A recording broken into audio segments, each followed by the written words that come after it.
375 දරන චීනයේ අද්භූත ලෙස අතුරුදහන් වුණු බස් එක ගැන දන්නවද?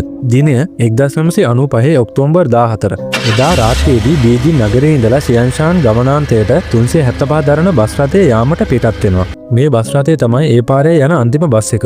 ඒක නිසා මේ බස් රථයට ටිකක් සෙනඟ නගිනවා වැඩි. හැබැයි ටිකක් දුර යනකොට සෙනඟ අඩු වෙනවා. එදත් ඒ වගේම සෙනඟ නැගලා ටිකක් දුර යනකොට සෙනඟ අඩු වුණා. තව මේ බස් එකේ ගමනාන්තයට තියෙන බස් නැවතුම් පොළවල් 7ක් විතරයි. දැන් ඉතුරු වෙලා ඉන්නේ කොන්දොස්තරවරියයි ඩ්‍රයිවරු විතරයි. මෙහෙම යනකොට එකම තැනින් තරුණ යුවලකුයි තරුණ පිරිමි ළමයෙක් සහ මහලු කාන්තාවක් බස් එකට නගිනවා.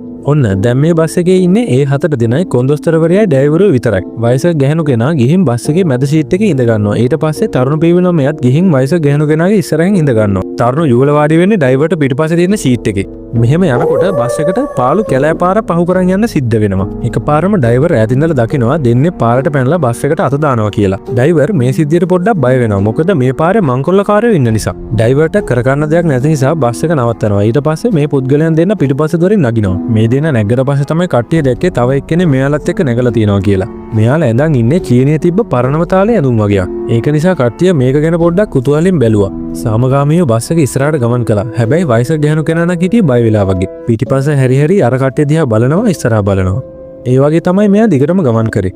ටික දුරක් යනකොට තරුණ කපල්ලක බස් එකෙන් බහිනවා. බස් එක නැවතත් යන්න ගත්තා. ඔන්න එකපාරම මහලු කාන්තාව එයාගේ පර්ස් එක නැහැ කියලා කෑ ගහන්න ගත්තා. කාන්තාව බස් ගැන පිරිනමට චෝදනා කරන පර්ස් එක ගත්තා කියලා. දිගින් දිගටම මේ රණ්ඩු අරන් යන කාන්තාව කියනවා අපි දෙන්නව ඊළඟ බස් වලට එකෙන් බස්සන්න මට මේක පොලිසියට ගිහලා විසඳ ගන්න ඕනේ කියලා. අර පිරිමි ළමයා නම් කියන්නේ පර්ස් එක ගත්තේ නැහැ කියලා. මහලු කාන්තාව දිගින් දිගටම බහින්න ඕනේ කියන නිසා මේ දෙන්නව ඉස්සරහ හෝල්ට් එකෙන් බස්සනවා. තරුණ පිරිමි ළමයා පර්ස් එක ගත්තේ නැති නිසා එයා කියනවා යම් පොලිසියට ගිහිල්ලා මේ පර්සේ විසඳගමු කියලා. එකපාරම මේ මහලු කාන්තාව කියනවා මගේ පර්ස් එක නැති වුණ නැහැ කියලා. මේක අහලා තරුණයාට තරහ යනවා. තරුණයා අහනවා ඇයි එහෙනම් මාව බස් එකෙන් බස්ස ගත්තේ කියලා. ඊට පස්සේ කාන්තාව හරි අමුතු කතාවක් කියනවා. එයා කියනවා කැලේ මැද්දෙන් නැග්ගේ මිනිස්සු තුන්දෙනෙක් නෙමෙයි අවතාර තුනක් කියලා. මේ කාන්තාව කියනවා ඒ අවතාර වලට කකුල් තිබ්බේ නැහැ කියලා. මෙයා කියනවා ඒක නිසා තමයි මං ඔයාව බොරු රණ්ඩුවකට පටලවලා බස්ස ගත්තේ කියලා. තරුණයා බය වෙනවා.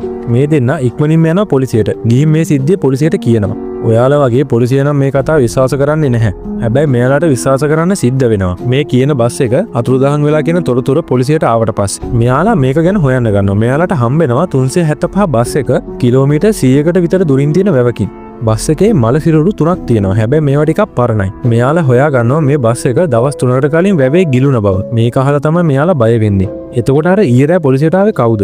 බස් එක ඊරෑ ගිහින් තියෙනවනේ. මේ වගේ ප්‍රශ්න ගොඩක් පොලිසියට එන්න ගන්නවා. මේ පුවත රට වටේම පැතිරෙනවා. හැබැයි ගොඩක් අය කියනවා මේක ප්‍රබන්ධ කතාවක් කියලා. තවත් සමහරු කියනවා මේක ඇත්තක් කියලා. කට්ටිය කියනවා අදටත් මේ බස් එක රැයට ගමන් කරනවා කියලා. ඔයාලා හිතන්නේ මොකද්ද? පහලින් කමෙන්ට් එකක් දාගෙන යන්න.